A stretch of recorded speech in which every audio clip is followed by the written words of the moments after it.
जय हिंद दोस्तों। I hope कि आप लोग अच्छे होंगे और आपकी पढ़ाई भी अच्छे चल रही होगी।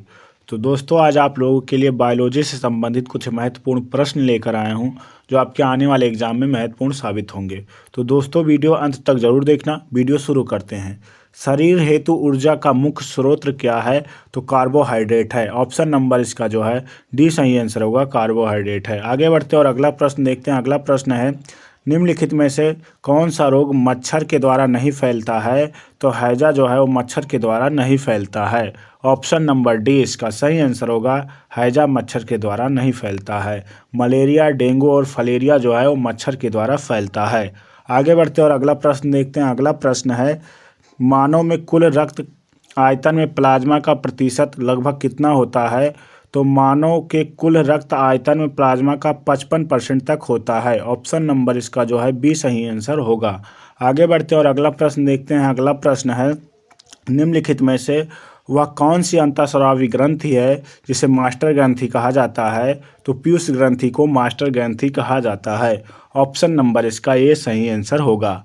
आगे बढ़ते और अगला प्रश्न देखते हैं। अगला प्रश्न है विटामिन ए की कमी से कौन सी बीमारी होती है? तो विटामिन ए की कमी से रतौंधी रोग होता है। ऑप्शन नंबर इसका बी सही आंसर होगा, विटामिन ए की कमी से रतौंधी रोग होता है। अगला प्रश्न है किसकी अस्थियों में अस्थि मज्जा अनुपस्थित होता है? तो पक्षियों की हड्डियों में जो है अस्थि मज्जा अनुपस्थित होता है। ऑप्शन नंबर इसका ए सही आंसर होगा। आगे बढ़ते और अगला प्रश्न देखते हैं। अगला प्रश्न है निम्नलिखित में से कौन सा रोग विटामिन ए की कमी से नहीं होता है? तो विटामिन ए की कमी से रिकेटस रोग नहीं होता है। ऑप्शन नंबर इसका सी सही आंसर होगा। आगे बढ़ते और अगला प्रश्न देखते हैं। अगला प्रश्न है रुधिर स्कंदन हेतु आवश्यक विटामिन है? तो रुधिर स्कंदन हेतु आवश्यक विटामिन विटामिन के है। ऑप्शन नंबर इसका जो है ए सही आंसर होगा। आगे बढ़ते और अगला प्रश्न देखते हैं। अगला प्रश्न है हीमोग्लोबिन क्या है? तो हीमोग्लोबिन जो है एक प्रोटीन है। हीमोग्लोबिन क्या है? प्रोटीन है। ऑप्शन नंबर इसका बी सही आंसर होगा। आगे बढ़ते और अगला प्रश्न देखते हैं। अगला प्रश्न है वह विटामिन जिसमें कोबाल्ट पाया जाता है वह कौन सी है? तो विटामिन बी12 में कोबाल्ट पाया जाता है। ऑप्शन नंबर इसका जो है सी सही आंसर होगा, विटामिन बी12 में कोबाल्ट पाया जाता है। दोस्तों आगे बढ़ने से पहले आप लोगों से एक प्यारा सा रिक्वेस्ट है कि अगर आप चैनल पर नए हो तो प्लीज़ चैनल को सब्सक्राइब कर लें और वीडियो अच्छी लग रही है तो प्लीज़ वीडियो को लाइक भी कर दें। किसकी उपस्थिति में रुधिर वाहिनियों में रुधिर का थक्का नहीं बनता है? तो हिपैरिन की उपस्थिति में रुधिर वाहिनियों में रुधिर का थक्का नहीं बनता है। ऑप्शन नंबर इसका ये सही आंसर होगा।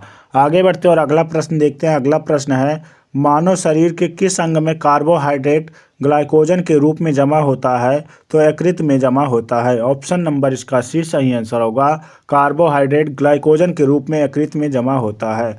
अगला प्रश्न है बच्चों में बीसीजी का टीका किस रोग के प्रतिरक्षण हेतु लगाया जाता है?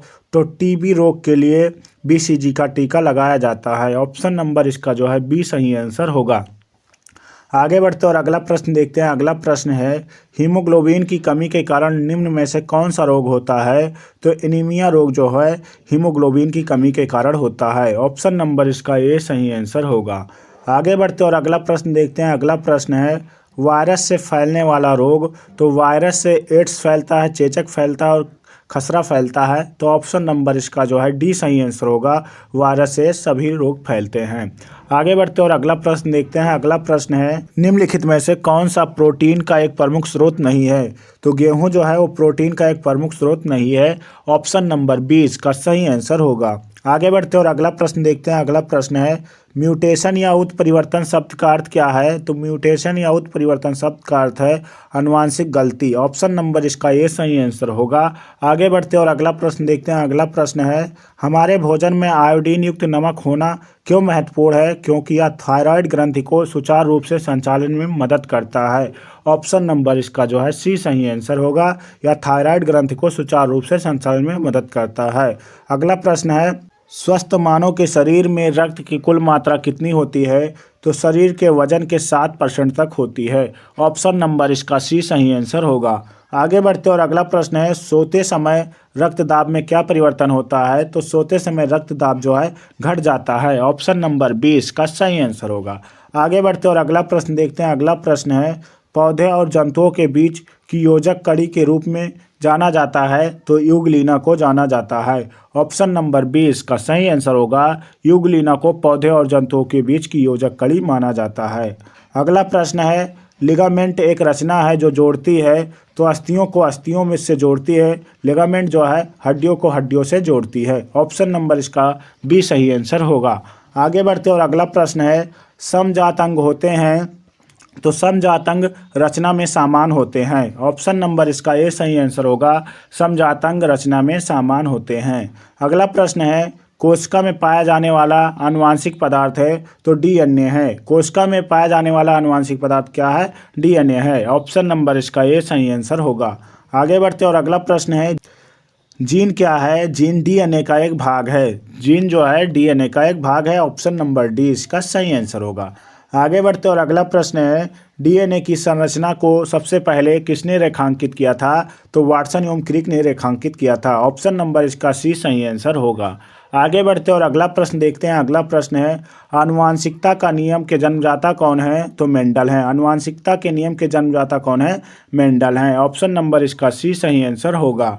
आगे बढ़ते और अगला प्रश्न है, पीनियल ग्रंथि कहाँ होती है? तो पीनियल ग्रंथि मस्तिष्क में होती है। ऑप्शन नंबर इसका ये सही आंसर होगा। पीनियल ग्रंथि कहाँ होती है? मस्तिष्क में होती है। पक्षियों के पंख क्या होते हैं? तो पक्षियों के पंख जो है रूपांतरित अग्रभाग होते हैं। ऑप्शन नंबर इसका जो है बी सही आंसर होगा। रूपांतरित अग्र अंग होते हैं पक्षियों के पंख। आगे बढ़ते और अगला प्रश्न देखते हैं। अगला प्रश्न है, निम्नलिखित में से किसको कोशिका का पावर प्लांट भी कहा जाता है? तो माइटोकॉन्ड्रिया को कोशिका का पावर प्लांट भी कहा जाता है। ऑप्शन नंबर इसका बी सही आंसर होगा। आगे बढ़ते हैं। तो दोस्तों आप लोगों का क्वेश्चन यहाँ पर समाप्त हुआ। अगर आप लोगों को वीडियो अच्छी लग रही है तो प्लीज़ वीडियो को लाइक भी कर दें और अपने दोस्तों तक शेयर भी कर दें। चैनल पे नए हो तो प्लीज़ चैनल को सब्सक्राइब कर लें। पूरा वीडियो देखने के लिए बहुत बहुत धन्यवाद आप लोगों का। मिलते हैं अगली वीडियो में, तब तक के लिए जय हिंद, जय भारत।